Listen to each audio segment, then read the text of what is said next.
एक महान व्यक्तित्व और भारत के पूर्व राष्ट्रपति डॉक्टर एपीजे अब्दुल कलाम ने क्या सही बात कही है। उन्होंने कहा है कि समस्याओं का पहली बार सामना करने से मत डर। समस्याओं का पहली बार सामना करने से मत डर, क्योंकि सफल गणित की शुरुआत भी शून्य से होती है। अर्थात अगर आप कोई भी बड़ा कार्य करना चाहते हैं तो उसके लिए, उस कार्य को करने के लिए, पूरा करने के लिए, अचीव करने के लिए आपको मार्ग में कई सारी समस्याएं यानी बाधाओं का सामना करना पड़ सकता है।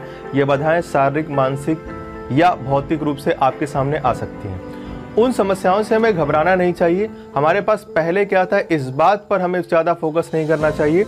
हमें अपनी शुरुआत करनी चाहिए, क्योंकि जो गणित जहाँ पर शुरुआत ही शून्य से होती है वो अपने आंचल में पता नहीं कितनी सारी अनंत संख्याओं को समेटे हुए है। तो आपको भी शुरुआत करनी होती है। किसी भी कार्य को करने का जो सफल मंत्र होता है वो यही होता है कि उसकी शुरुआत की जाए पॉजिटिव माइंडसेट के साथ। तो दोस्तों, आप भी अपने पॉजिटिव माइंडसेट के साथ अपनी पढ़ाई को जारी रखें। नहीं किया है तो उसकी शुरुआत करें और अपने लक्ष्य की तरफ देखें। लक्ष्य आपको जरूर मिलेगा अगर आपकी मेहनत उस दर्जे की है। तो दोस्तों, आज के इस सुविचार के साथ मैं रोहित सिंह एक बार फिर आ चुका हूं अपने ऑनलाइन प्लेटफॉर्म पर अपनी कॉन्टिन्यूटी को बरकरार रखते हुए। दोस्तों, हम लोग स्पीड, टाइम एंड डिस्टेंस की बात कर रहे थे पिछले 2 लेक्चर्स में। 2 लेक्चर्स हम लोगों ने पढ़े थे। सबसे पहले हमने इंट्रोडक्शन पार्ट पढ़ा था, जहां कुछ बेसिक्स क्वेश्चंस लिए थे। सेकंड वाले क्वेश्चंस में हम लोगों ने डिस्टेंस कांस्टेंट पे कॉन्सेप्ट पर बेस्ड क्वेश्चंस पढ़े थे, जहां डिस्टेंस कांस्टेंट था उसी का यूज़ करके लेट पहुंचना, पहले पहुंचना और कुछ छोटे वेरिएशंस के बारे में हम लोगों ने बात की थी। लेट पहुंचने और पहले पहुंचने वाले वेरिएशंस में दोस्तों मैंने बात की थी मल्टीपल फॉर्म की और गिवन फॉर्म की, जहां स्पीड मल्टीपल फॉर्म में चेंज किया जाता है, डबल, ट्रिपल, हाफ, या जहां स्पीड गिवन होती है, वहां तक हम लोगों ने बात कर ली थी। आज के सेशन में हम लोग जो बात करने वाले हैं वो बात करने वाले उसी के नेक्स्ट यानी उसी के आगे वाले सीक्वेंस की, जहां पर स्पीड एडिशन और सब्ट्रैक्शन फॉर्म में होती है। दोस्तों, ये वेरिएशन इंपॉर्टेंट होता है क्योंकि बहुत सारे लोगों के पास इसके करने का कोई छोटा तरीका नहीं होता। मैं आपको इस वेरिएशन को करने के कई सारे तरीके आपको बताऊंगा। बेसिक मेथड के साथ साथ हर स्टेप बाय स्टेप चीज़ों को समझते हुए चलेंगे। तो जुड़े रहिएगा हमारे साथ इस वीडियो के अंत तक, ताकि आपको जो चीज़ें बताई जाए वो आपको 100% और बेनिफिशियल रूप से आपको समझ में आए। ये सारी चीज़ें आपके लिए, आपके बेनिफिट्स के लिए हैं। तो हमेशा हर रोज़ 8:30 बजे मुझसे इसी प्लेटफॉर्म पर मिलते रहिए और पूरा वीडियो एंड तक जरूर देखें और एंड होने के बाद अपने सुविचार यानी अपने कमेंट यानी अपने फीडबैक्स देना ना भूलें। दोस्तों, आइए शुरुआत करते हैं आज के सेशन की और लेते हैं आज के सेशन का पहला एग्जाम्पल, जो कि आपका एडिशन और सब्ट्रैक्शन फॉर्म से रिलेटेड है, जहां स्पीड को जोड़कर या घटाकर चेंज किया जाता है और उसकी वजह से चेंज होने वाला टाइम भी हमें गिवन होता है। तो बात करते हैं दोस्तों आज के सेशन के पहले एग्जाम्पल की, जो आपकी स्क्रीन पर आ चुका है। तो आइए दोस्तों जरा क्वेश्चन पढ़ते हैं और देखते हैं करना कैसे है। क्वेश्चन को अगर मैं आपको पढ़ के समझाऊं तो दोस्तों क्वेश्चन में कह रहा है if a person increase speed bye 3 kilometre per hour, यदि कोई व्यक्ति अपनी चाल को 3 किलोमीटर प्रति घंटे बढ़ाता है, 3 किलोमीटर बढ़ाता है, या देखिएगा वहां हमने ट्रिपल पढ़ा था, या ट्रिपल नहीं, या +3 है, मतलब उसकी ओल्ड स्पीड x होगी तो न्यू स्पीड x+3 होगी। ही विल सेव 20 मिनट्स, अगर वो 3 किलोमीटर पर आवर अपनी स्पीड को बढ़ाता है तो वो 20 मिनट की बचत कर लेगा। जबकि while if he decrease speed bye 2 kilometre per hour, अगर वह अपनी चाल को 2 किलोमीटर प्रति घंटे घटा देता है, डिक्रीज कर देता है, then he will be late by 20 minutes, तो वह 20 मिनट की देरी से पहुंचता है। Then find distance travel by him, तो उसके द्वारा चली गई दूरी बताइए वो कितना डिस्टेंस ट्रेवल कर रहा है, ये हमें फाइंड आउट करना है। डिस्टेंस पूछ ले, आपसे एक्चुअल टाइम पूछ ले, या आपसे एक्चुअल स्पीड पूछ ले, सारी चीज़ें आप यहाँ से फाइंड आउट कर सकते हैं। क्वेश्चन में हमसे डिस्टेंस पूछा गया तो हम डिस्टेंस निकालेंगे। साथ साथ मैं आपको यही बता दूंगा कि टाइम और स्पीड को कैसे हम लोग निकाल सकते हैं। स्पीड यानी एक्चुअल स्पीड से यहाँ पर मतलब है। तो दोस्तों आइए इस क्वेश्चन को करने के लिए सबसे पहले बेसिक प्रोसेस से देखते हैं कि बेसिक से इसको कैसे करेंगे। तो देखो दोस्तों, हमारे पास स्पीड, डिस्टेंस और टाइम 3 वेरिएबल्स हैं और यहाँ पर तीनों ही चीज़ें अननोन है। 3 चीज़ें होती हैं, स्पीड, डिस्टेंस और टाइम, और यहाँ पे ना तो स्पीड पता है, ना तो डिस्टेंस पता है, ना तो टाइम पता है। तो चलो मैंने मान लिया एक्चुअल स्पीड s है, डिस्टेंस d है और टाइम t है। अब मैं इसको बेसिक सॉल्व कर रहा है यानी मेथड नंबर 1 से। बेसिक से कैसे सॉल्व करेंगे जरा ध्यान दीजिए। उस पर्सन का जो नॉर्मल टाइम होगा, टाइम बराबर होता है डिस्टेंस अपॉन स्पीड, तो उस पर्सन का जो नॉर्मल टाइम होगा वो होगा d/s। नॉर्मली उसे इतना टाइम लग रहा था, जब वो नॉर्मल स्पीड जा रहा था इतना टाइम लग रहा था। अब वो उसी डिस्टेंस को ट्रेवल कर रहा है लेकिन उसने स्पीड को 3 बढ़ा दिया, यानी स्पीड हो गई s+3। ये नॉर्मल टाइम है और ये जब उसने स्पीड इंक्रीज की तब का टाइम है, और इन दोनों टाइम का जो डिफरेंस है वो आपको गिवन है 20 मिनट्स, और 20 मिनट्स का मतलब होता है दोस्तों 1/3 आवर्स। ये मैंने लिख लिया पहला रिलेशन जब वो कह रहा था कि स्पीड को जब 3 किलोमीटर पर आवर बढ़ाया गया तो वह 20 मिनट पहले पहुंचा, यानी बढ़ाने वाली स्पीड बढ़ाने के बाद जो समय होगा वो एक्चुअल समय से 20 मिनट क्या होगा, कम, यानी दोनों का डिफरेंस हो गया 20 मिनट। और ये ऑब्वियस सी बात है, आप स्पीड बढ़ाओगे तो टाइम क्या लगेगा, कम, इसलिए ये टर्म आपका बाद में लिखा गया है। सेकंड रिलेशन की बात करूं दोस्तों, सेकंड रिलेशन में कह रहा है कि अगर वो स्पीड को 2 किलोमीटर पर आवर घटा दे, यानी डिस्टेंस d है और वो स्पीड को 2 घटा दे यानी s-2, और एक्चुअल टाइम होगा d/s। यहाँ पर मैंने d/s यानी एक्चुअल टाइम को बाद में इसलिए लिखा क्योंकि स्पीड घटाने से टाइम ज़्यादा होगा, यानी ये वैल्यू बड़ी है और बड़ी वैल्यू में से ही छोटी वैल्यू क्या करना होता है, माइनस। तो इस रिलेशन में ये वैल्यू बड़ी है, घटाने के बाद जो टाइम आएगा वो ज़्यादा आएगा और एक्चुअल टाइम कम होगा। इस रिलेशन में बढ़ाने के बाद स्पीड जो टाइम आएगा वो कम होगा और एक्चुअल टाइम क्या होगा, ज़्यादा, इसलिए ये वैल्यू यहाँ और ये वैल्यू यहाँ पर है। तो ये हो गया हमारे पास स्पीड टाइम का डिफरेंस। और यहाँ पर भी कह रहा है कि 20 मिनट क्या लगता है, 20 मिनट से अगर वो स्पीड घटाता है तो ज़्यादा लगता है, यानी यहाँ पे भी डिफरेंस 20 मिनट का है। और बच्चों 20 मिनट का मतलब होता है 1/3 आवर। तो हमारे पास दोस्तों 2 रिलेशन आ चुके हैं, 2 इक्वेशन है, डी और एस 2 वेरिएबल भी हैं, 2 इक्वेशन 2 वेरिएबल। अगर हम सॉल्व करें तो हमारा काम हो जाएगा। सॉल्व करने का तरीका क्या होगा, तो आप दोनों को डिवाइड कर सकते हो, या दोनों का राइट हैंड साइड बराबर है तो लेफ्ट हैंड साइड भी क्या होगा, बराबर। ऐसा जरूरी नहीं कि हर बार राइट हैंड साइड बराबर ही हो, वो बराबर हो भी सकता है और नहीं भी हो सकता। तो बराबर नहीं होगा तो आप डिवाइड कर दोगे। तो चलो अगर मैं डिवाइड कर दूं तो डिवाइड करूंगा तो मेरे पास रिलेशन आएगा d/s माइनस d/s प्लस 3 और ये d/s माइनस 2 माइनस d/s बराबर 1/1, 1/3, 1/3 कट जाएगा 1/1। इसको मैं थोड़ा और सॉल्व करूं तो देखो ऊपर नीचे d कॉमन होके क्या हो जाएगा, कैंसिल आउट। ऊपर नीचे d कॉमन होके कैंसिल आउट हो जाएगा और ये हो जाएगा s प्लस 3 माइनस s, यानी ऊपर बचेगा 3 और यहाँ मैं सॉल्व करूँ तो ये s चला जाएगा, ये s माइनस 2 प्लस 2 हो जाएगा s प्लस 2, s कट जाएगा, यहाँ बचेगा 2।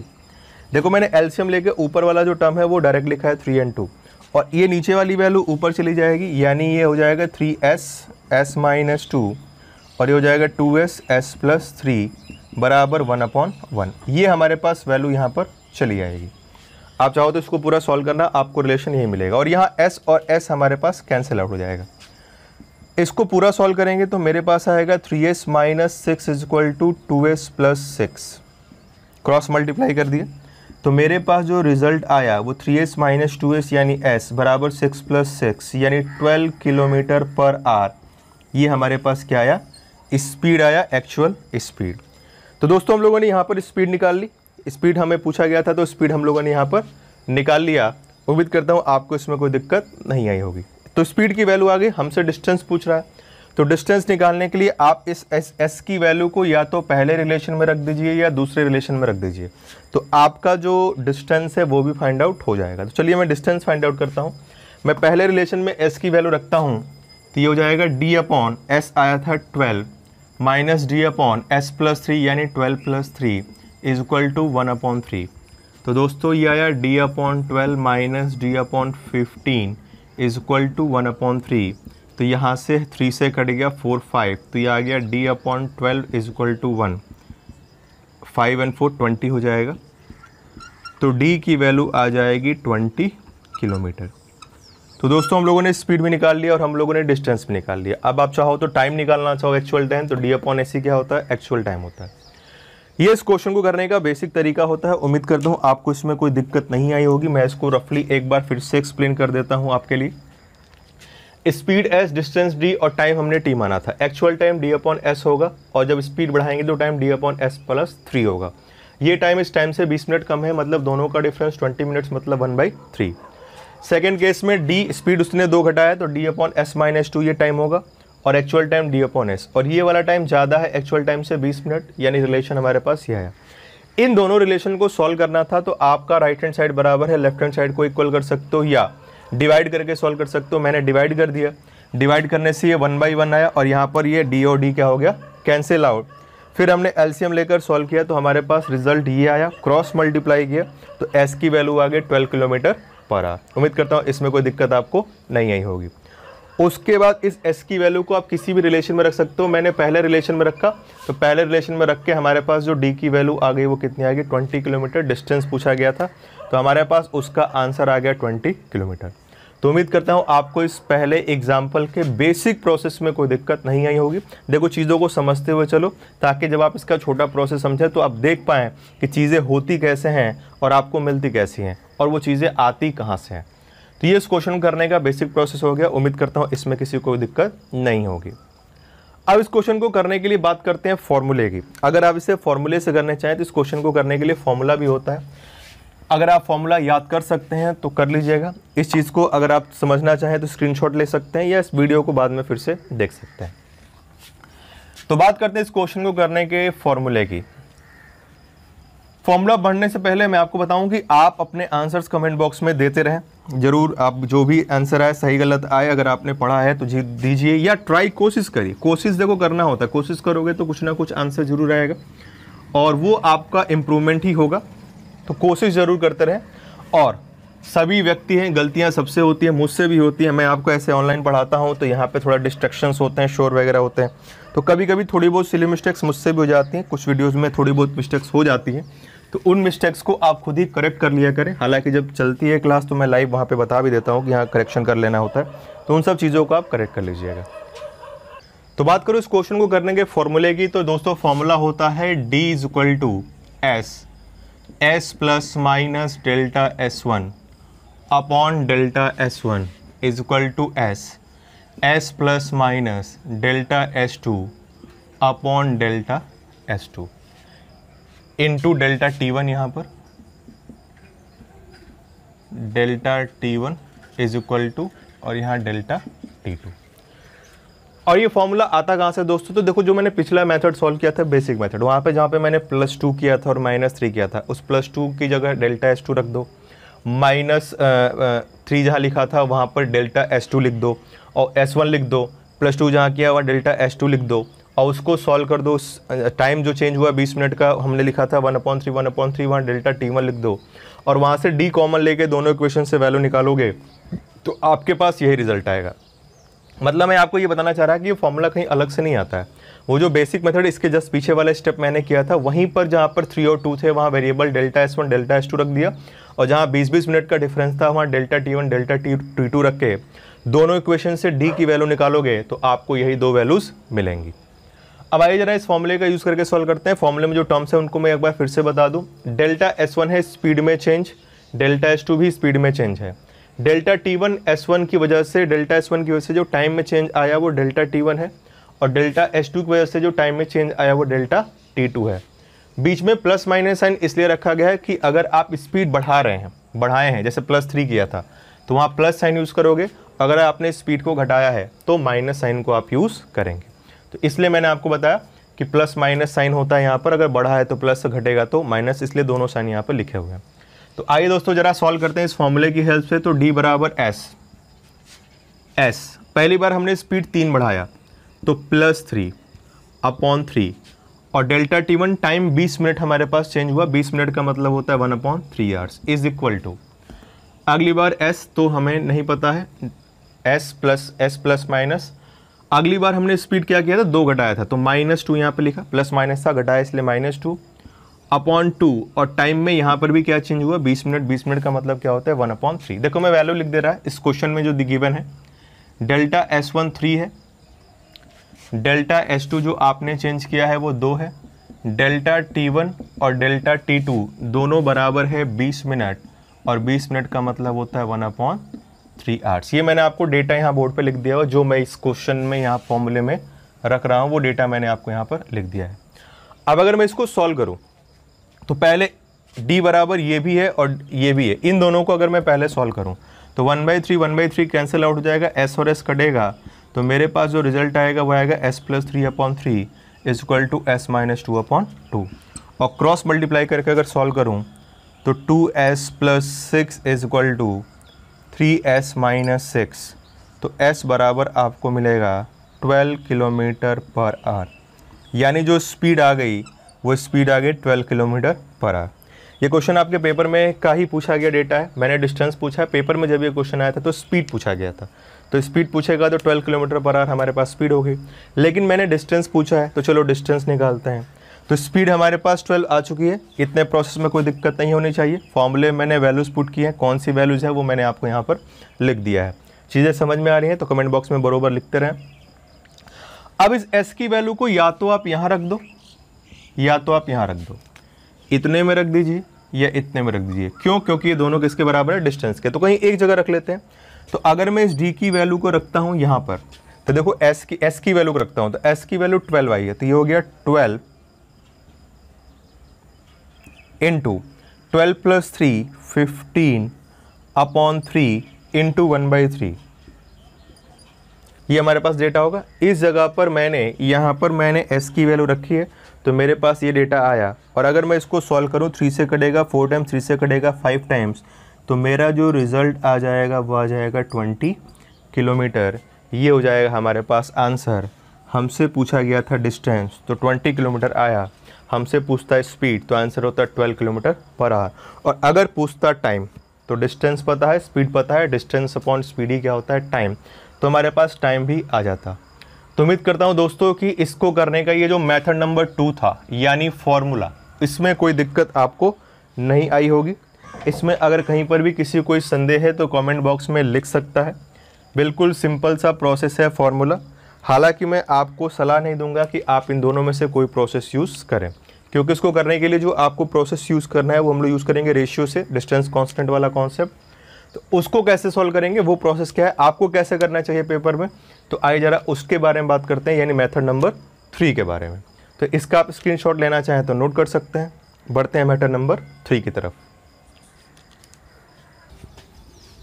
तो बात करते हैं तीसरे मेथड की तरफ जो कि मैं सॉल्व करने जा रहा। और आपसे मैं यही कहूँगा, मेरा सजेशन आपके लिए यही होगा कि आप इस क्वेश्चन को सॉल्व करने के लिए इसी मेथड का यूज़ करें। ये मेथड ज़्यादा सही रहता है क्योंकि ये हर जगह अप्लीकेबल है इसके किसी भी टाइप के क्वेश्चंस के लिए। अब अगर हमें करना हो रेशियो से, जैसा कि अभी तक हम लोग करते आ रहे थे, तो कैसे करेंगे, तो आइए ज़रा ध्यान देते हैं। पहले मैं क्वेश्चन का डेटा लिख दे रहा। क्वेश्चन में उसने स्पीड को जब 3 किलोमीटर पर आवर बढ़ाया, ये स्पीड थी, तो टाइम में चेंज हुआ 20 मिनट का, यानी 20 मिनट क्या लगा? कम लगा। और जब उसने स्पीड 2 किलोमीटर पर आवर घटाया तो टाइम 20 मिनट क्या लगा? ज़्यादा लगा। वो मैंने यहाँ पर लिख लिया है स्पीड का चेंज और टाइम का चेंज। +3 किया तो 20 मिनट कम लगा, -2 किया 20 मिनट ज़्यादा लगा। ये मैंने डेटा लिखा हुआ है।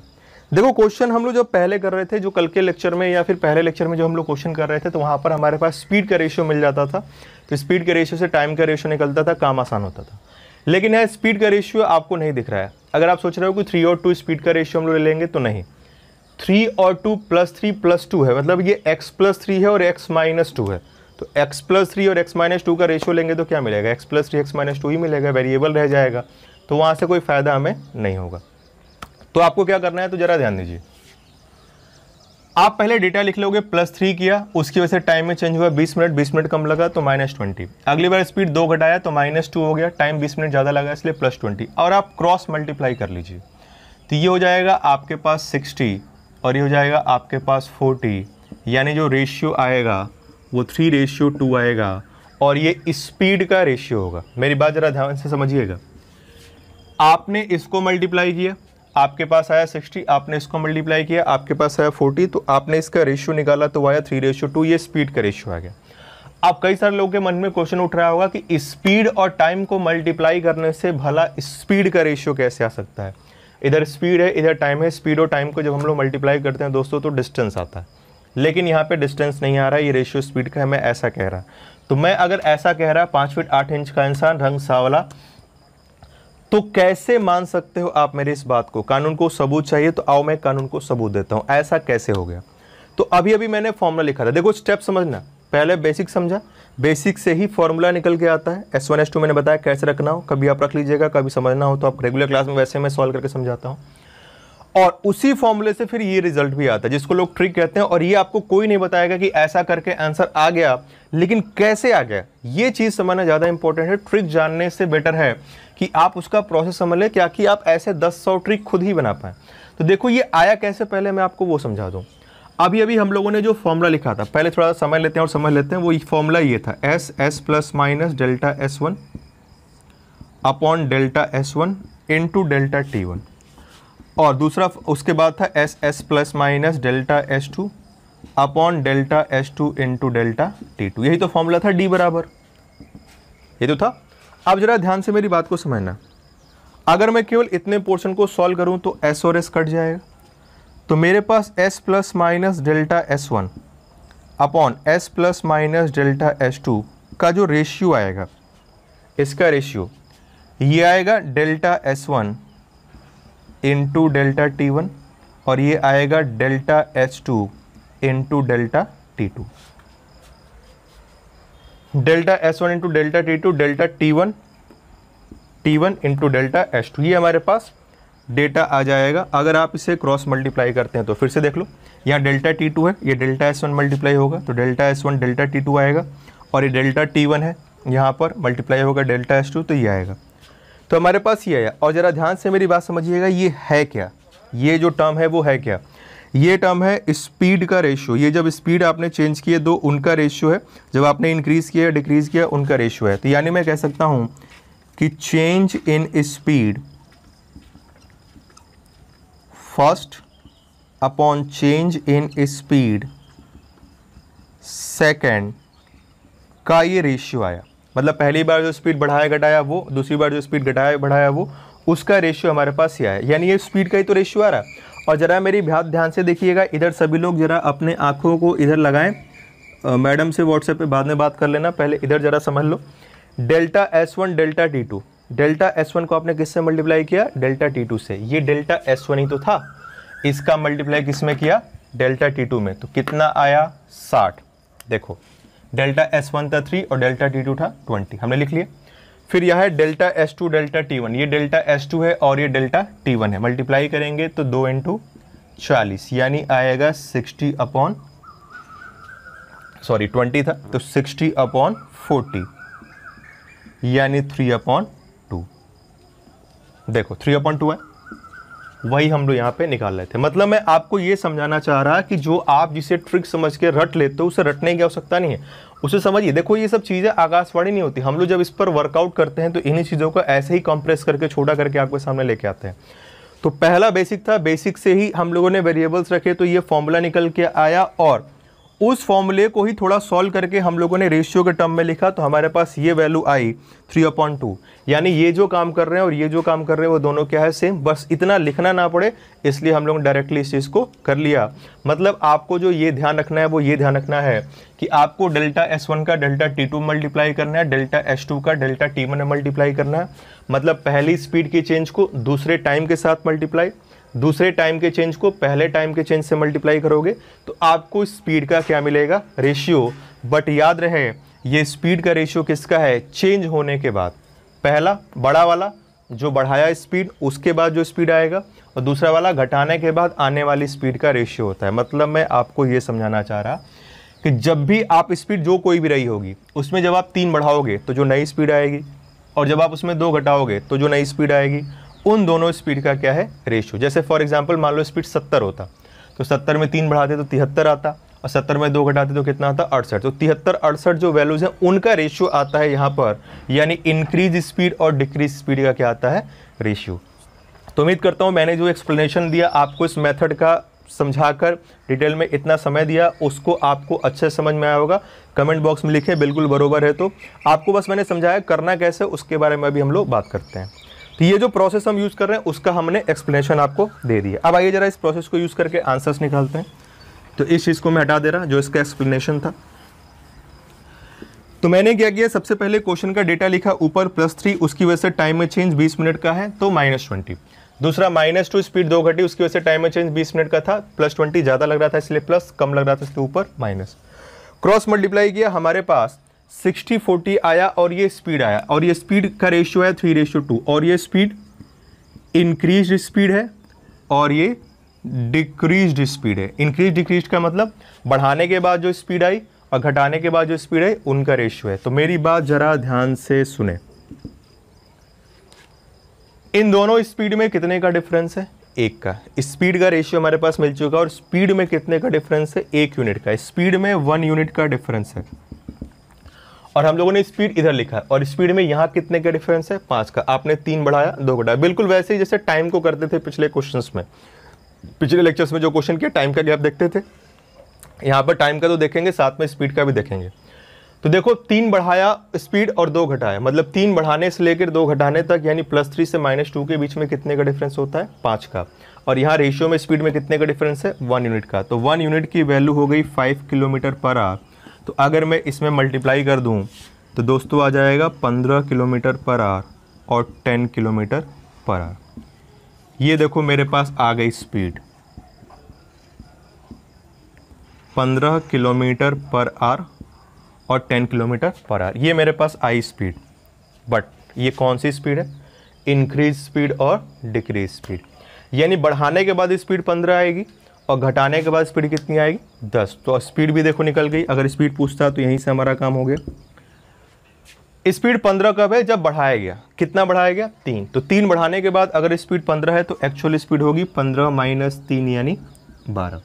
यहाँ से देखते हैं, घटाने के बाद स्पीड 10 है। 10 स्पीड आई है कब, जब स्पीड को घटाया गया। कितना घटाया गया, 2। 2 घटाने के बाद स्पीड 10 है, तो पुरानी स्पीड कितनी रही होगी, 12। यानी ये आपके पास स्पीड की वैल्यू निकल के चली आई। तो अगर स्पीड पूछता है तो ये हमारे पास क्या हो जाता, आंसर। उम्मीद करता हूँ इसमें कोई दिक्कत आपको नहीं आनी चाहिए। देखो कितना छोटा प्रोसेस है, ये तो क्वेश्चन का ही डेटा मैंने लिखा है, बस इतने में आपका आंसर आ गया। और थोड़ा दिमाग लगाओगे, कैलकुलेशन अच्छी है तो इसको भी लिखने की जरूरत नहीं पड़ेगी, ओरली आप कैलकुलेट कर सकते हैं। कितना बड़ा इक्वेशन बनाकर जिस क्वेश्चन को हमने सॉल्व किया उसको फॉर्मुलाइज कर दिया, थोड़ा सा और छोटा हो गया, उसको थोड़ा और फॉर्मुलाइज कर दिया, थोड़ा और सिंप्लीफाई कर दिया, थोड़ा सा छोटा और हो गया। यहाँ पे कोई दिक्कत आपको नहीं आनी चाहिए। क्लियर है, बरोबर है तो कमेंट बॉक्स में लिखे बरोबर। नई नवेली दुल्हन की तरह शर्माइए नहीं, कमेंट जरूर देते रहें। वीडियो एंड होने के बाद भी कमेंट जरूर दें। वीडियो चलता रहता है, 50 लोग, 52 लोग, 40 लोग, 35 लोग लाइव होते हैं, लाइक्स किसी के नहीं आते और ना ही कोई कमेंट्स करता है। अगर आपको बुरा लगता है, कोई चीज़ नहीं समझ में आती है, अगर नहीं बेनिफिशियल है तो आप उसे भी दें। मैं कमेंट का मतलब पॉजिटिव कमेंट से नहीं होता, कमेंट का मतलब फीडबैक है और मैं यहाँ पॉजिटिव नेगेटिव दोनों फीडबैक के लिए खड़ा हूँ। तो थोड़ा सा अपना हाथ चलाएं, थोड़ा मेहनत करके कमेंट्स वगैरह भी आप दे सकते हैं, ताकि हमें भी लगे कि हम इस कैमरे के सामने जो भरतनाट्यम कर रहे हैं, जो आप जिसे देख पा रहे हैं बाद में, तो हमारे भरतनाट्यम के स्टेप बिल्कुल बरोबर बैठ रहे हैं कि नहीं बैठ रहे हैं। तो इसका फीडबैक भी आपकी तरफ से मिलना कंपलसरी है। तो दोस्तों ये हो गया हमारे पास स्पीड, लेकिन हमें डिस्टेंस पूछा था। डिस्टेंस के लिए स्पीड पता है और हमें क्या चाहिए, टाइम। तो चलो टाइम निकाल लें।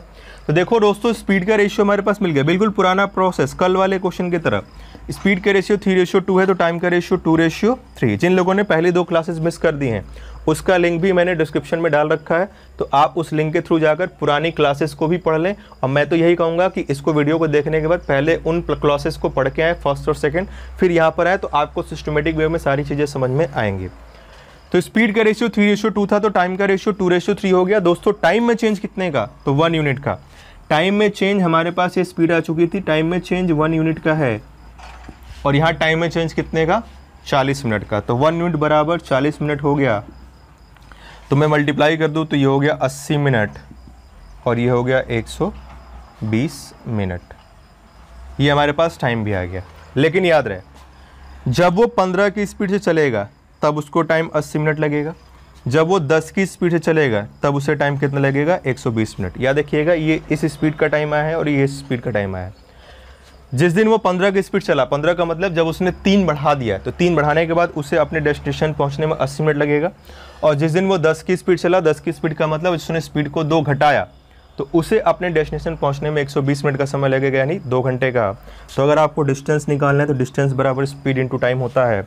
तो अगर आप 15 × 80 मिनट है तो अपॉन 60 कर लो, या 10 स्पीड है और टाइम यहाँ 120 मिनट है, अपॉन 60 कर लीजिए। आपको दोनों ही केस में आंसर मिलेगा 20 किलोमीटर। देखो ये कटेगा 2 बार में, 10 × 2 कितना हो गया, 20। इसको भी आप कटाओगे तो 5 बार में कटेगा, 3 से कट जाएगा, 2 बार में, 4 बार में, 4 × 5 आपको 20 किलोमीटर आंसर मिलेगा। तो दोस्तों उम्मीद करता हूँ आपको इस प्रोसेस में कोई दिक्कत नहीं आई होगी और मैं आपको सजेस्ट करूँगा कि आप इसी प्रोसेस का यूज़ करें।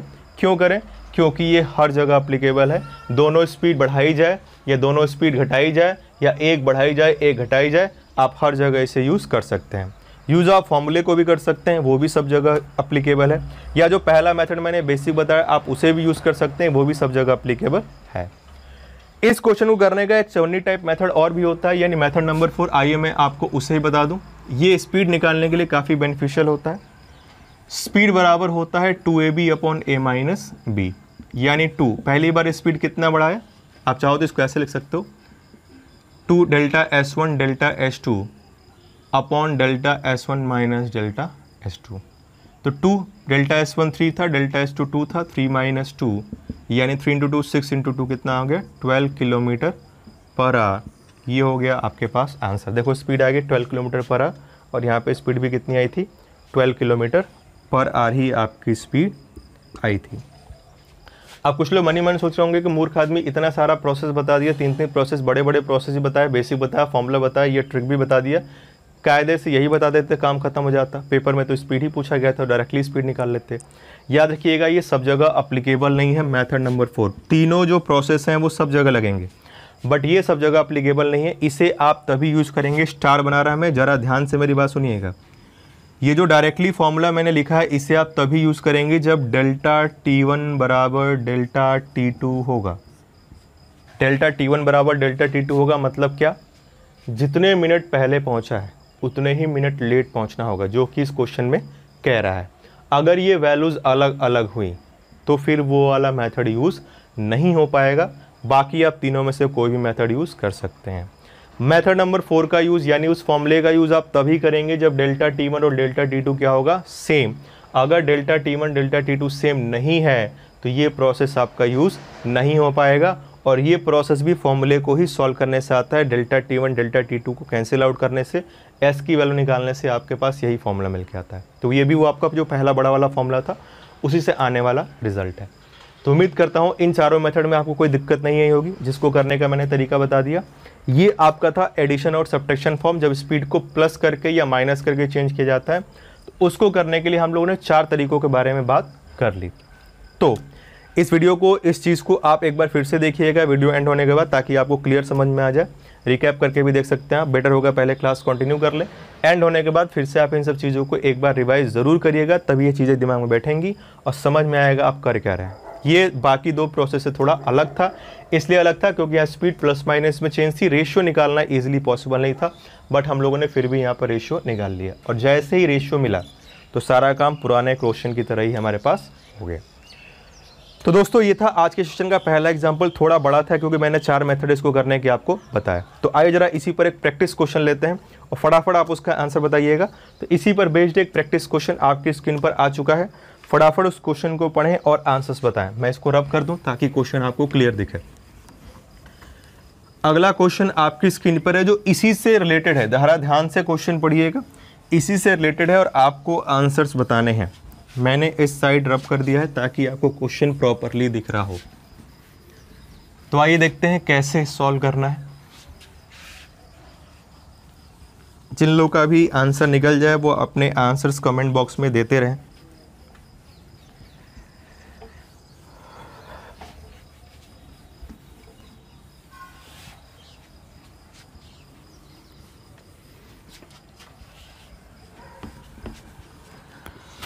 तो दोस्तों बात करूं मैं अगले क्वेश्चन की जो आपके पास स्क्रीन पर आ चुका है, यानी क्वेश्चन नंबर 2 आज के सेशन का। वो कह रहा है a car travel from point P to Q। एक कार है जो पॉइंट P से Q की तरफ चलती है एट अ कांस्टेंट स्पीड, किसी कांस्टेंट स्पीड से। If its speed is increase by 10 kilometre per hour, यदि इसकी स्पीड को 10 किलोमीटर प्रति घंटा बढ़ाई जाए। स्पीड का चेंज और टाइम का चेंज मैं दोनों लिख रहा है यहाँ पे। स्पीड को 10 किलोमीटर पर आवर बढ़ाया गया, यानी +10 मैंने यहाँ पे लिख दिया। If its speed is increase by 10 kilometre per hour, यदि इसकी चाल को 10 किलोमीटर प्रति घंटा बढ़ाया जाए। It would have been taken 1 hour less, तो उसे 1 घंटा कम समय लगेगा, यानी -1 आवर। कम लग रहा है इसलिए -1 आवर। फिर क्वेश्चन में आगे कह रहा है कि if it would have taken further 45 minute less, ये और 45 मिनट कम समय लेती। If the speed will further increase by 10 kilometre per hour, मतलब कह रहा है कि स्पीड को 10 किलोमीटर और बढ़ाते हैं। या देखिएगा और कह रहा है, मतलब पहले 10 बढ़ाया था, अब 10 और बढ़ा दें, यानी अब स्पीड को हम बढ़ाते हैं कितना, 20 किलोमीटर पर आवर। तो 20 किलोमीटर पर आवर बढ़ाने से जो टाइम है वो 45 मिनट और बच जाता। पहले 1 घंटे बच रहा था और अब बचेगा 1 घंटे 45 मिनट। 1 आवर 45 मिनट की बचत हो जाएगी। और 1 आवर 45 मिनट को अगर मैं आवर्स में चेंज करूं तो 45 मिनट का मतलब होता है 3/4 यानी 7/4 आवर्स। 1 घंटा 45 मिनट का मतलब 45/7, 15 से कट गया 3 बार में 4 बार में 4 + 3/4 यानी 7/4। जिन लोगों को नहीं समझ में आया वो लोग यहाँ से देख सकते हैं, मैंने आवर्स में कन्वर्ट किया। क्वेश्चन को ध्यान समझिएगा, पहले 10 किलोमीटर पर आवर उसने स्पीड को बढ़ाया तो टाइम 1 घंटा कम लगा, इसलिए -1 आवर मैंने यहाँ पे लिख लिया। अब वो कह रहा फर्दर 10 किलोमीटर और इंक्रीज किया, मतलब अब टोटल इंक्रीज हो गया 20, एक्चुअल से 20 इंक्रीज हो गया, तो टाइम फर्दर 45 मिनट कम लग रहा। इसका मतलब अब टाइम पहले से 1 घंटा कम पहले ही लग रहा था, अब 45 मिनट और कम लगेगा, यानी 1 घंटा और 45 मिनट को जोड़ दें तो 7/4 आवर्स हमारे पास ये वैल्यू चली आएगी। तो चलिए जरा क्रॉस मल्टीप्लाई करके क्या कर लें, स्पीड का रेशियो हम लोग निकाल लेते हैं। तो क्रॉस मल्टीप्लाई कर लिया दोस्तों, इसको मल्टीप्लाई किया तो ये हमारे पास आया 70/4 और ये हमारे पास आया 20 यानी 7/8। जिन लोगों को भी समझने में दिक्कत हो ऐसे समझ सकते हैं, 4 और 1 है, देखो 0 0 तो कट जाएगा और ये 4 और 1 है, 4 और 1 कैल्शियम क्या होता है 4, तो 4 से और मल्टीप्लाई कर दिया तो हमारे पास 7/8 आ गया। अब क्वेश्चन को अगर आप ध्यान से पढ़ो तो क्वेश्चन में आपसे कह रहा है कि द डिस्टेंस बिटवीन 2 सिटीज पूछ रहा है, दोनों शहरों के बीच की दूरी पूछ रहा है, यानी हमें डिस्टेंस यहाँ पे भी निकालना है। तो सबसे पहले स्पीड निकालते हैं। देखो स्पीड में चेंज कितने का है, स्पीड में चेंज के बारे में बात करूं तो स्पीड में चेंज 1 यूनिट का है और यहाँ स्पीड में चेंज कितने का है +10 से +20, +10 था 10 बढ़ाया था 10 और बढ़ाया तो 10 ही का तो डिफरेंस आ रहा है, तो 1 यूनिट की वैल्यू होगी 10 किलोमीटर पर आवर। +10 से +20 का अगर डिफरेंस लोगे तो 10 ही आएगा, -10 से +20 का डिफरेंस लेते तो 30 आता। तो हमारे पास स्पीड का डिफरेंस रेशियो में 1 यूनिट का है और यहाँ पर जो डिफरेंस है वो 10 किलोमीटर पर आवर का है। अगर मैं मल्टीप्लाई कर दूँ तो मेरे पास आ जाएगा 70 और 80 किलोमीटर पर आवर। ये हो गई हमारे पास स्पीड, स्पीड की वैल्यू मिल गई। अभी तक तो रेशियो था, अभी हमारे पास क्या मिल गया वैल्यू।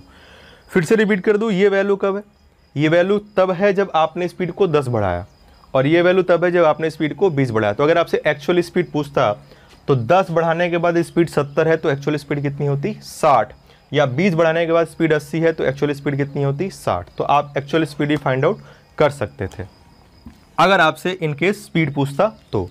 मुझसे स्पीड नहीं पूछा तो हम लोग डायरेक्ट डिस्टेंस के बारे में बात करते हैं। तो देखो स्पीड का रेशियो 7/8 है तो टाइम का रेशियो होगा 8/7। टाइम में चेंज यहाँ 1 यूनिट का है और यहाँ पे टाइम में चेंज कितने का है 1 घंटा और 1 घंटे 45 मिनट।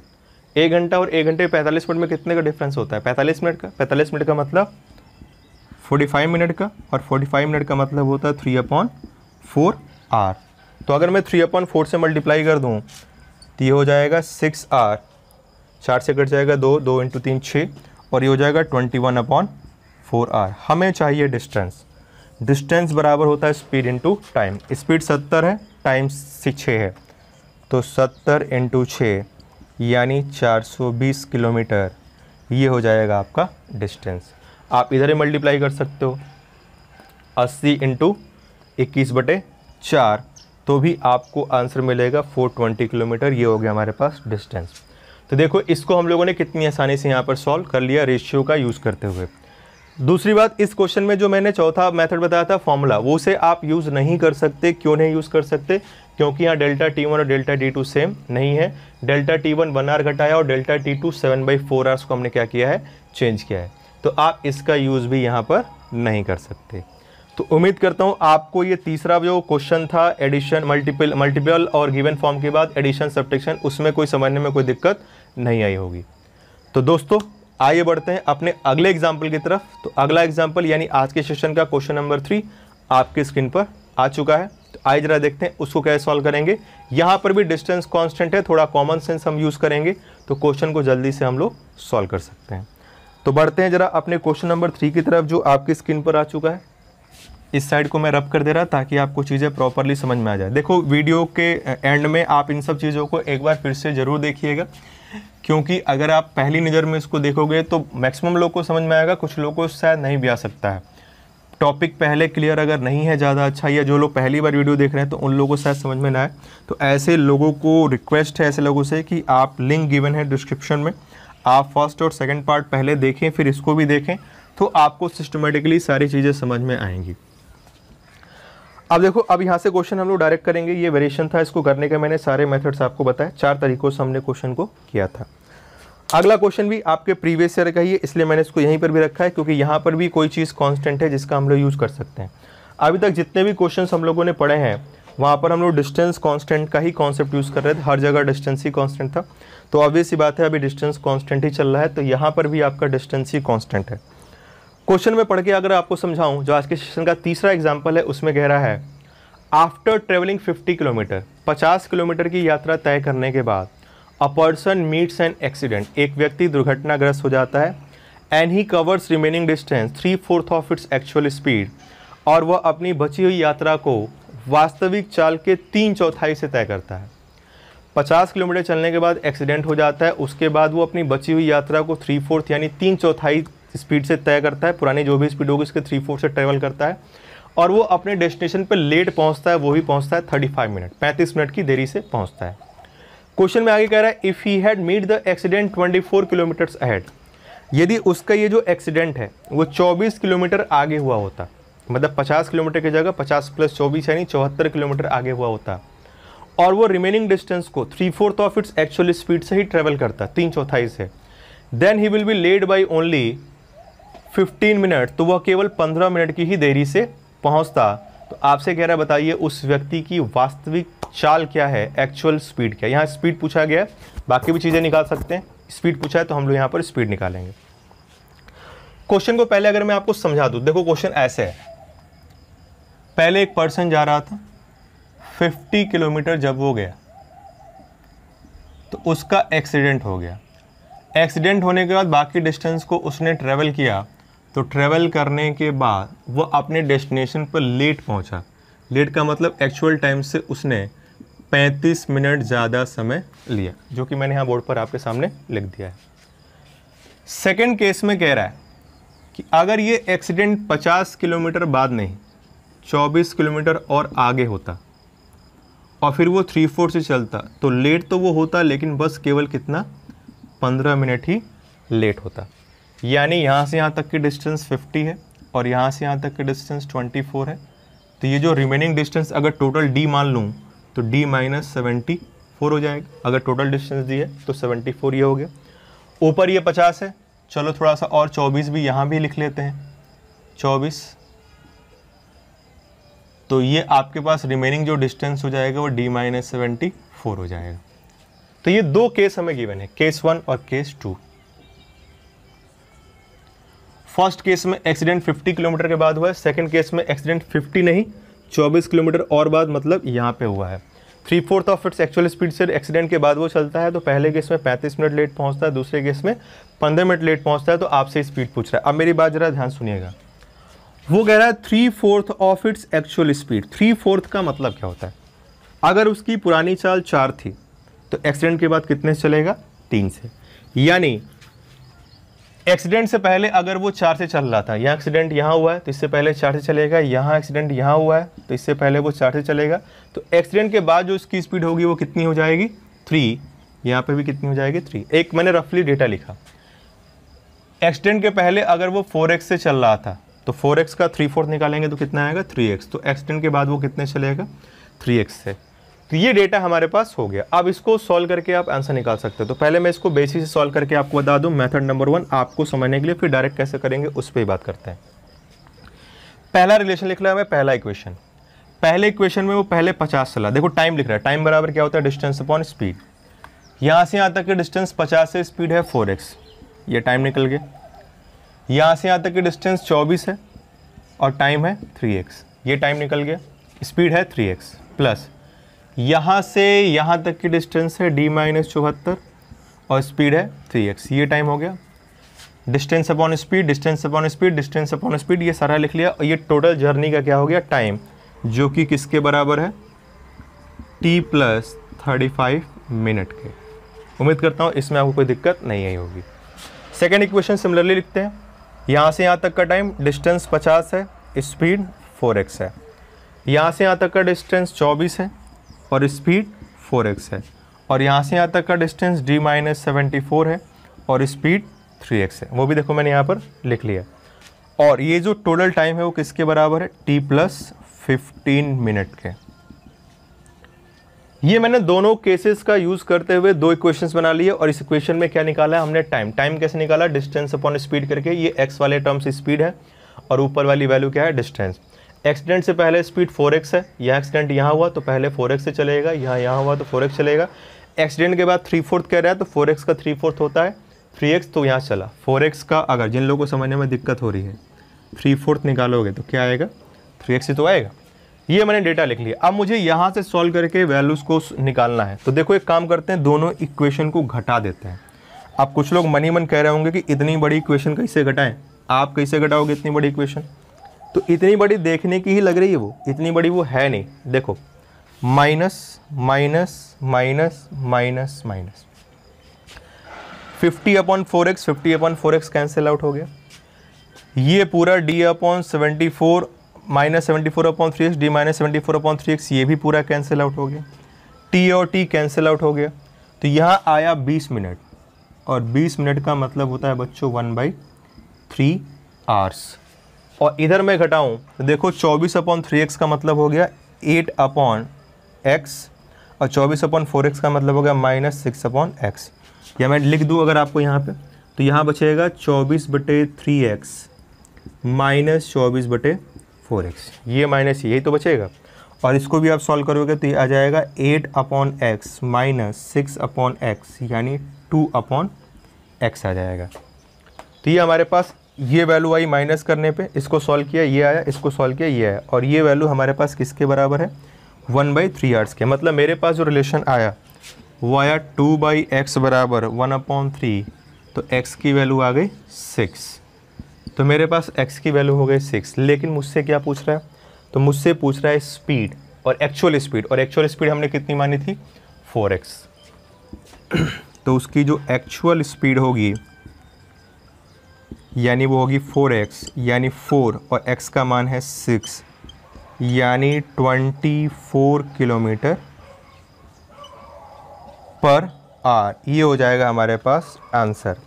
धैर्य के साथ चीज़ों को देखें, एक ही बार में सब चीज़ समझ में नहीं आती है। मैं पूरा एक्सप्लेन कर रहा बेसिक से, क्योंकि ये चैप्टर बहुत सारे लोगों का डिमांड था कि सर इस चैप्टर को पढ़ाइए, हमें ये चैप्टर नहीं समझ में आता है, इसलिए मैं इस चैप्टर को पूरा डिटेल में पढ़ा रहा, बाकायदा एक एक बेसिक प्रोसेस को समझाते हुए। तो ये क्वेश्चन को सॉल्व करने के बाद मेरा जो आंसर आया फाइनली, स्पीड आया वो 24।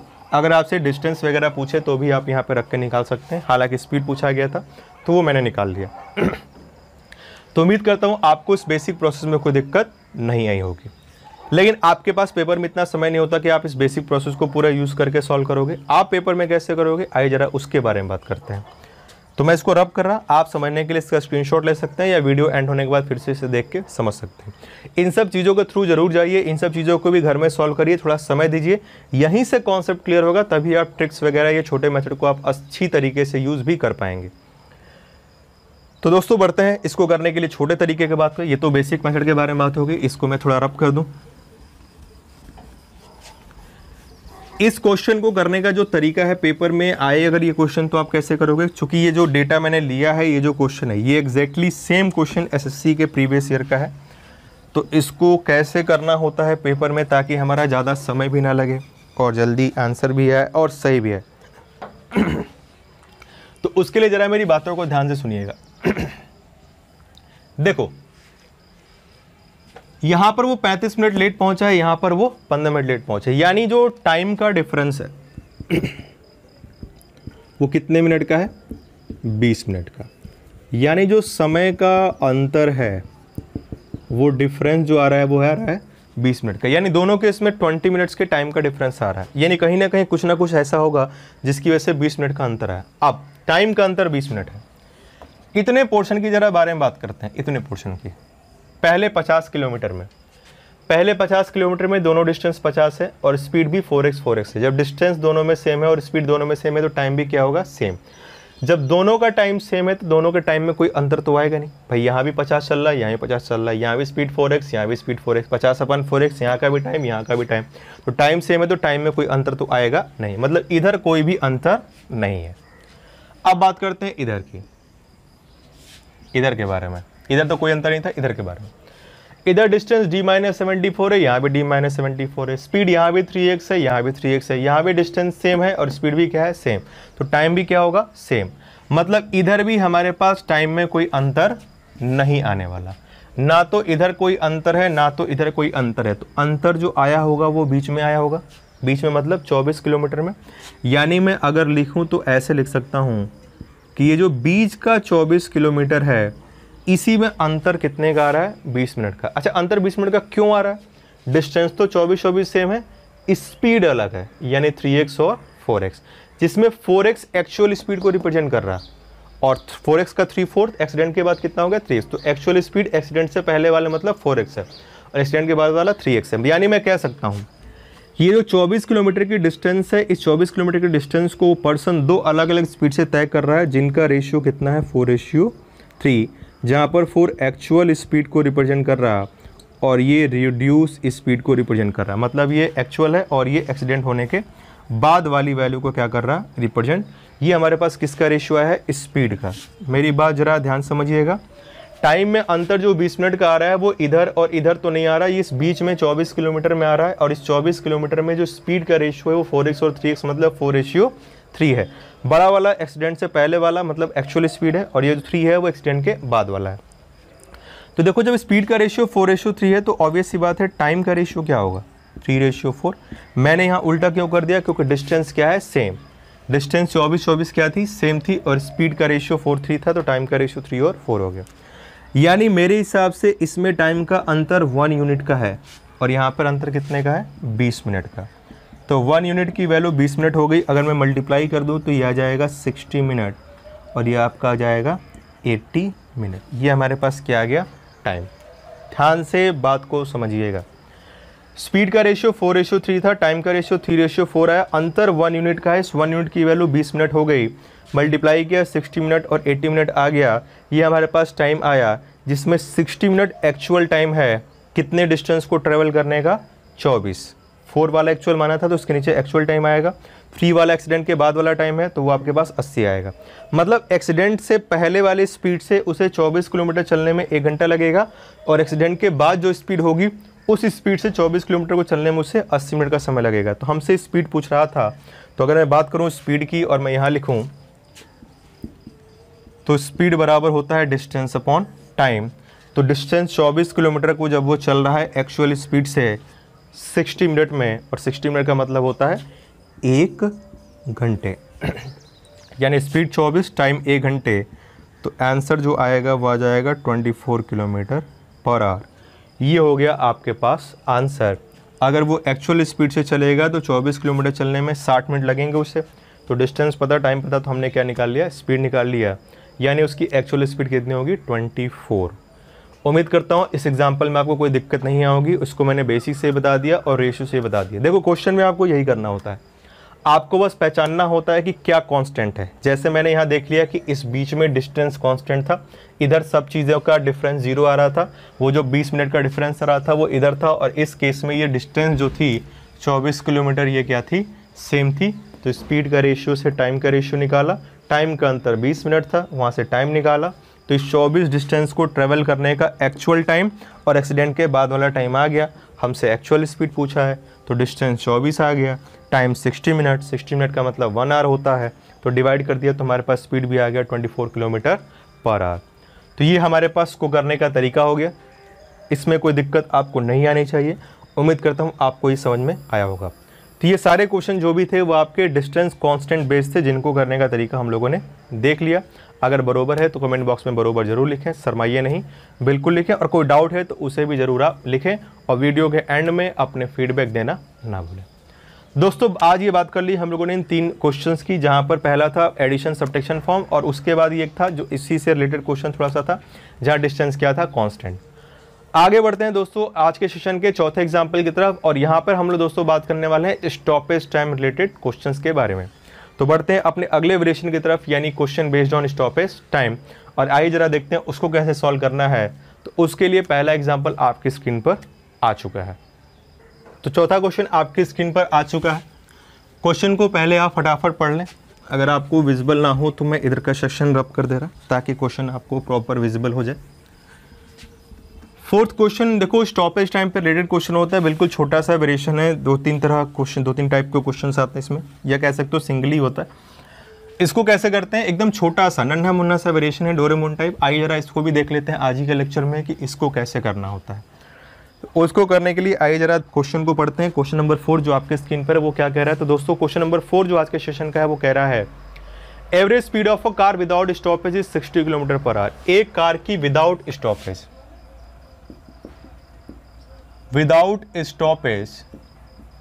जो स्पीड है वो 60 किलोमीटर पर आवर है, और उसी कार की इंक्लूडिंग स्टॉपेज जो स्पीड है, यानी अगर वो कार रुक कर चले तो वो जो स्पीड है वो भी आपको दे रखा है क्वेश्चन में कि विदाउट स्टॉपेज जो स्पीड है वो 60 किलोमीटर पर आवर है, और including stoppage speed 45 kilometre per hour है। तो आपसे क्वेश्चन में कह रहा है कि बताइए वो जो कार है वो टोटल अगर जर्नी करती है 3 आवर्स की, यानी अगर टाइम 3 आवर्स का है, तो उसका स्टॉपेज टाइम हमें निकालना है। मतलब वो कार कितने समय के लिए रुक रही होगी 3 घंटे की जर्नी में, क्योंकि अगर वो 3 घंटे की जर्नी स्टॉपेज वाली स्पीड से ट्रेवल कर रही है तो पूरा तो चलेगी नहीं, बीच बीच में वो रुकी भी होगी, तो हमको रुकने का समय निकालना है।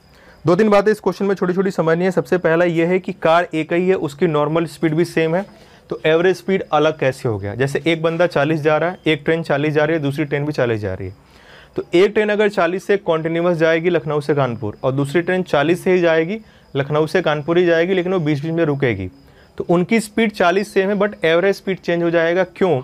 क्योंकि जो रुकने वाली ट्रेन है वो रुकने का भी टाइम लेगी, और टाइम लेगी तो टाइम बढ़ेगा, और टाइम बढ़ने से क्या होता है, स्पीड घटता है। इसीलिए स्टॉपेज वाला स्पीड कम है और बिना स्टॉपेज वाला स्पीड क्या है, ज़्यादा। और इसीलिए जो ट्रेनें बिना स्टॉपेज चलती हैं वो थोड़ा डेस्टिनेशन पर जल्दी पहुंचती हैं, और सेम स्पीड से चलने वाली ट्रेन अगर स्टॉपेज लेगी तो क्या होगी, लेट पहुंचती है। ये थोड़ा सा कॉन्सेप्ट हो गया कि ये स्पीड के बारे में ये क्या होता है। अब देखो इसको सॉल्व करना हो तो 3 घंटे में अगर विथ स्टॉपेज चलेगी, विथ स्टॉपेज के बारे में बात करूं तो 3 घंटे में चलेगी 16 × 3 यानी 180 किलोमीटर। अगर वो ट्रेन विथ स्टॉपेज चलती है, विदाउट स्टॉपेज चलती है, विदाउट स्टॉपेज अगर वो चलती है तो 3 घंटे में वो ट्रेन चलेगी total 180 kilometre. Speed into time हो गया डिस्टेंस। और अगर वो विथ स्टॉपेज चलती है, यानी रुक कर चलती है, अगर वो विथ स्टॉपेज चलेगी तो विथ स्टॉपेज स्पीड 45 है, और वो 3 घंटे में चलेगी 135 किलोमीटर।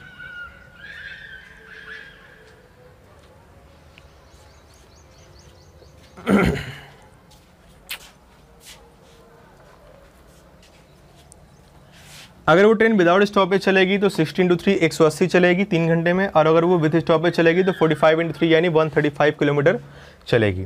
तो देखो जो डिफरेंस है वो कितने किलोमीटर का आ रहा है। अगर मैं इसको माइनस कर दूं तो डिफरेंस 45 किलोमीटर का आ रहा है। मतलब वो ट्रेन 45 किलोमीटर कम चल रही। कब कम चल रही? अगर जब वो स्टॉपेज लेती है, यानी वो ट्रेन थी वो विदाउट स्टॉपेज चल रही थी और स्टॉपेज के साथ चल रही है, तो जो डिस्टेंस का अंतर आ रहा है वो 45 किलोमीटर का आ रहा है। मतलब अगर वो ट्रेन नहीं रुकती तो 45 किलोमीटर के डिस्टेंस वो ट्रेवल कर लेती। यानी मैं कह सकता हूँ कि इस 45 किलोमीटर को चलने में जो समय लगेगा वही समय उसने रुकने में खर्च कर दिया, यानी वही उसका स्टॉपेज क्या है, टाइम है। तो अगर मैं स्टॉपेज टाइम निकालूं, टाइम, तो टाइम बराबर होता है डिस्टेंस अपॉन स्पीड। तो डिस्टेंस हमें चलना है 45, और ये 45 डिस्टेंस अब तब चलते जब हमारी स्पीड कितनी होती, 60, यानी 60, तो ये हो गया 3/4 आवर्स, और 3/4 आवर्स का मतलब होता है 45 मिनट। यानी वो ट्रेन 3 घंटे की जर्नी में 45 मिनट रुक रही है। ये हो गया हमारे पास आंसर। बात मेरी ध्यान से फिर सुनिएगा।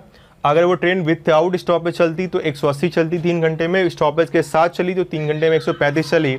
45 किलोमीटर का डिफरेंस आ रहा है, तो इस 45 किलोमीटर को चलने में जो समय लगेगा वही उसका स्टॉपेज टाइम होगा, क्योंकि ये 45 किलोमीटर कम इसलिए चली है क्योंकि उसने स्टॉपेज लिया है। तो टाइम बराबर डिस्टेंस अपॉन स्पीड होता है। हमें पता करना है 45 किलोमीटर चलने में कितना समय लगेगा, तो 45, और स्पीड मैंने 60 ली यानी विदाउट स्टॉपेज वाली। क्यों ली? क्योंकि ये 45 किलोमीटर अगर चलती तो उसकी एवरेज स्पीड कितनी होती, 60 होती। 45 से तो वो चली ही नहीं है, 45 किलोमीटर वो ट्रेवल तब करती जब स्पीड कितना होता है, 60। तो याद रखिएगा डिवाइड जो होगा वो एक्चुअल एवरेज स्पीड यानी विदाउट एवरेज स्पीड वाले से ही होगा, यानी 60 से होगा। तो ये हमारे पास आ गया 45 मिनट। ये इसको मैंने बेसिक से सॉल्व कर दिया। और अगर मैं इसी को फॉर्मुलाइज कर दूँ यानी फॉर्मूले के फॉर्म में चेंज कर दूँ, तो आइए देखिए फॉर्मूले के फॉर्म में कैसे करेंगे। मैं इसको रब कर दे रहा। फॉर्मूले के फॉर्म में अगर आपको इसी चीज़ को करना हो तो आप याद रख सकते हो फॉर्मूला कोई अलग नहीं है, इसी मेथड को ही फॉर्मूले में चेंज कर दिया गया है। तो फॉर्मूला हो जाता है stoppage time is equal to S1 minus S2 upon S1 into n, जहाँ पर S1 है विदाउट स्टॉपेज स्पीड यानी ये S1 है, और S2 है इंक्लूडिंग स्टॉपेज स्पीड, और n का मतलब कितने समय का आपसे पूछ रहा है, यानी टाइम क्या हो जाएगा n। S1 without stoppage speed है, डिवाइड विदाउट स्टॉपेज से ही करना है जैसा कि मैंने पिछले वाले में किया था। S2 स्टॉपेज के साथ वाली स्पीड है, और n नंबर ऑफ आवर से कितने घंटे का आपसे पूछ रहा है वो आपके पास है n। तो आइए जरा इस फॉर्मूले में वैल्यू रख के सॉल्व करते हैं। S1 हमारे पास 60 गिवन है, S2 हमारे पास 45 गिवन है, और S1 हमारे पास 60 गिवन है, और हमें निकालना था 3 आवर्स का। अगर मैं इसको सॉल्व करूं तो 15/60 इंटू 3 यानी 3/4 यानी 45 मिनट आएगा हमारे पास आंसर। देखो ये हमारे पास आंसर आ गया, और ये कोई ट्रिक वगैरह नहीं है, ये उसी मेथड को हमने क्या कर दिया, फॉर्मुलाइज कर दिया। तो उम्मीद करता हूँ आपको इसमें कोई दिक्कत नहीं आई होगी। अब इसी क्वेश्चन को करने का कुछ लोग तरीका बताते हैं और फेसबुक वगैरह पे या यूट्यूब पे आग लगा देते हैं, बम फोड़ देते हैं, जिंदा जलाते हैं, चौराहे पे लटका देते हैं। तो ऐसे लोग का क्या एग्जाम्पल होता है, क्या तरीका होता है, आइए जरा उसको भी देख लेते हैं। ये इसके सेकंड मेथड के बारे में मैंने बात कर ली फॉर्मूले की। अब इसके तीसरे मेथड के बारे में बात करूं तो मैं यहीं पे लिख रहा है क्योंकि इसमें लिखने वाला कुछ है ही नहीं। स्पीड विदाउट स्टॉपेज 60 थी और इंक्लूडिंग स्टॉपेज 45 थी। 60 और 45 का अंतर कितना होता है, 15 मिनट। 15 दोनों का डिफरेंस लीजिए स्पीड का, कितना आ गया 15। तो 15 हो गया, और आपसे पूछा कितने घंटे का, 3 घंटे का। तो 15 इंटू 3 कर दीजिए, आपका आंसर कितना आ गया 45 मिनट। ये हो गया आपका आंसर। और बहुत सारे लोग इसको देख के खुश जाते हैं कि ओ माय गॉड सर ने ऐसा आग लगाया कि मतलब आगे लग गया, पानी की ज़रूरत ही नहीं पड़ी, बिना पेट्रोल बिना माचिस का ही आग लग जा रहा है। तो थोड़ा सा इन सब चीज़ों को समझिए। सबसे पहली चीज़, आप इसे हर जगह यूज़ नहीं कर सकते हो लेकिन थोड़ा कॉमन सेंस लगा के छोटी छोटी बातों को समझा करिए। आपने स्पीड का डिफरेंस लिया है, स्पीड के डिफरेंस को मल्टीप्लाई कर रहे हो किससे, टाइम से।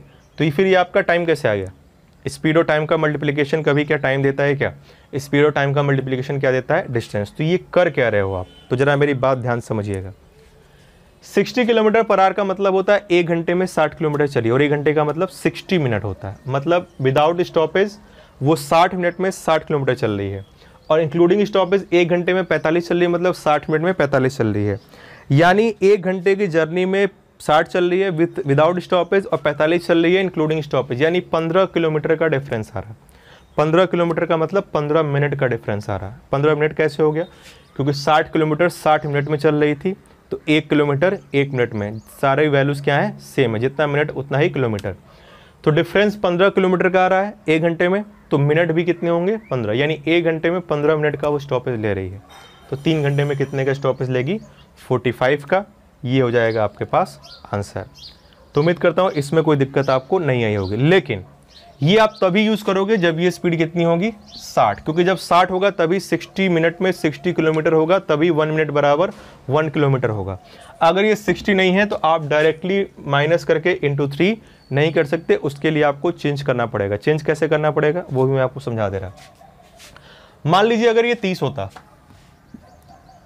और ये 15 होता, तो अंतर कितने का आ रहा है 5 का, और 3 घंटे का पूछता तो मैं लिखता 5 इंटू 3 15।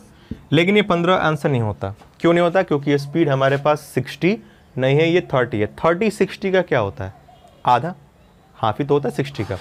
ये स्पीड 60 होनी चाहिए। अगर नहीं है तो आप ये देखिए कि ये नंबर 60 का कितने टाइम्स है, तो 60 का 1/2 टाइम्स है, आधा ही तो है। आधा है तो जो आपका रिजल्ट है उसको डबल कर दीजिए, डबल कर दोगे तो कितना आ जाएगा 30 मिनट। ये हो जाएगा आंसर। अगर ये नंबर 60 का आधा है तो डबल कर दिए, इन्वर्स करना है उल्टा, आधा है तो डबल, डबल है तो आधा, 3 गुना है तो 1/3, 1/3 है तो 3 गुना।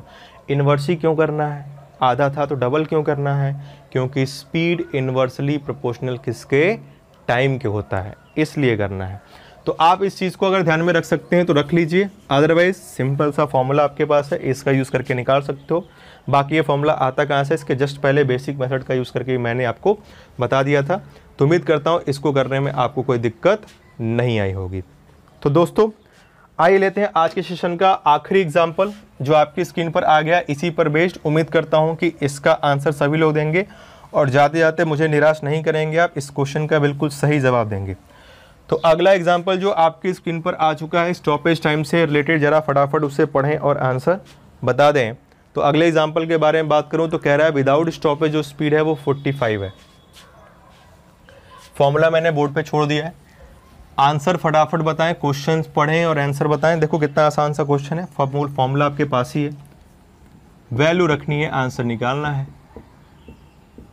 विदाउट स्टॉपेज स्पीड 45 है, इंक्लूडिंग स्टॉपेज वाली जो स्पीड दे रखा है क्वेश्चन में वो 40 दे रखा है, और आपसे पूछ रहा है 10 घंटे में स्टॉपेज टाइम, वो गाड़ी 10 घंटे में कितना रुकेगी, यानी n की वैल्यू 10 है, S1 45 S2 40। तो चलिए रखते हैं 45 माइनस 40 अपॉन S1 45 था इंटू 10, तो ये आ गया 5 अपॉन 45 इंटू 10, यानी 10 अपॉन 9 आवर्स। याद रखिएगा ये 10 अपॉन 9 आवर्स आया है, ये हो जाएगा आपका आंसर। अब ऑप्शन में आवर्स में गिवन हो, मिनट में गिवन हो, जैसे भी गिवन हो, इसको आप लिख सकते हो 1 होल 1 अपॉन 9 आवर्स। फिर से रिपीट कर दो, विदाउट स्टॉपेज स्पीड 45 थी, S1 45, इंक्लूडिंग स्टॉपेज स्पीड 40 थी, S2 40 अपॉन S1 यानी 45, नंबर ऑफ आवर्स 10 थे तो इंटू 10, 45 माइनस 40 होता है 5, 5 अपॉन 45 इंटू 10, ये कट गया 9 टाइम्स 10 अपॉन 9 यानी 1 होल 1 अपॉन 9 आवर्स आंसर आ गया। बाकी जैसा डिपेंड करेगा ऑप्शन कैसा है, मिनट में है तो मिनट में, सेकंड में है तो सेकंड में, कन्वर्ट करके हम लोग चेंज कर देंगे। तो ये होता है एक छोटा सा वेरिएशन स्टॉपेज टाइम से रिलेटेड। उम्मीद करता हूँ इसमें आपको कोई दिक्कत नहीं आई होगी। तो दोस्तों आज के सेशन में हम लोगों ने बहुत ज़्यादा क्वेश्चंस के बारे में बात नहीं की, केवल 5 ही क्वेश्चंस पढ़े, लेकिन जो हम लोगों ने क्वेश्चंस पढ़े उनको बाकायदा डिटेल में पढ़ा, क्योंकि वो अच्छे वेरिएशंस थे। स्टार्टिंग में जो आए थे एडिशन सब्ट्रैक्शन फॉर्म हो गया, या वो एक्सीडेंट वाला जो केस हो गया, तो इसके बारे में दोस्तों हम लोगों ने बात करी। उम्मीद करता हूँ कि आपको इस क्वेश्चन को समझने में, इस रिलेशन में जो भी चीज़ें आपको बताएगी वो समझ में आई होंगी। अगर आज का लेक्चर आपको अच्छा लगा और ये आपके लिए बेनिफिशियल है और आपकी सिलेक्शन में या आपकी प्रिपरेशन में अगर ये कहीं से भी हेल्प करता है तो अपने कमेंट ज़रूर दें। वीडियो के एंड होने के बाद आपके कमेंट्स का इंतज़ार रहेगा। तो घरों में रहिए, सुरक्षित रहिए, अपना ख्याल रखिए। मिलते हैं कल कुछ और नए क्वेश्चन के साथ और कुछ और नए प्रोसेस के साथ और चमत्कारी और मज़ेदार चीज़ों के साथ। तो घर में रहिए, अपना ख्याल रखिए, मुस्कुराते रहिए, खुश रखिए। तो मिलते हैं कल इसी प्लेटफॉर्म पर इसी व्यक्ति के साथ। तब तक जय हिंद, जय भारत।